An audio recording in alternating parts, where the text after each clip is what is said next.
का आहे याच्या तर खरं चौकशी झाली पाहिजे. निवडणूक आयोगाने यावर जर चांगल्या म्हणजे पारदर्शक पद्धतीने जर विचार केला तर डायरेक्ट नेत्यांच्या खिशातून पैसे न जाता बजेटमधून सरकारच्या तिजोरीतून पैसे देऊन मतं ओढण्याची व्यवस्थित प्रयत्न झालेला आहे.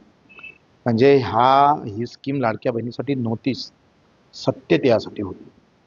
आणि मग सत्तेत येण्यासाठी त्यांनी 1 ते 2 महिन्यात 1 करोड लाडक्या बहिणीची कुठल्याही विचार चौकशी त्याची कोणी चाचपणी न करता पैसे जाहीर देऊन दिले. आता मग याला जबाबदार कोण आहे? तुम्ही निकष न पाळता जेव्हा पैसे त्यांच्या बँकेच्या त्यांच्या खात्यात टाकले आणि आता तुम्ही सांगता त्या पात्र नाही आहे. मग पैसे द्याच्या अगोदर पात्र ठरवायचं का दिल्यानंतर पात्र ठरवायचं? हा पुन्हा प्रश्न आहे. म्हणजे हा व्यवस्थित क्राईम आहे. व्यवस्थित गुन्हा केलेला आहे सरकारनं.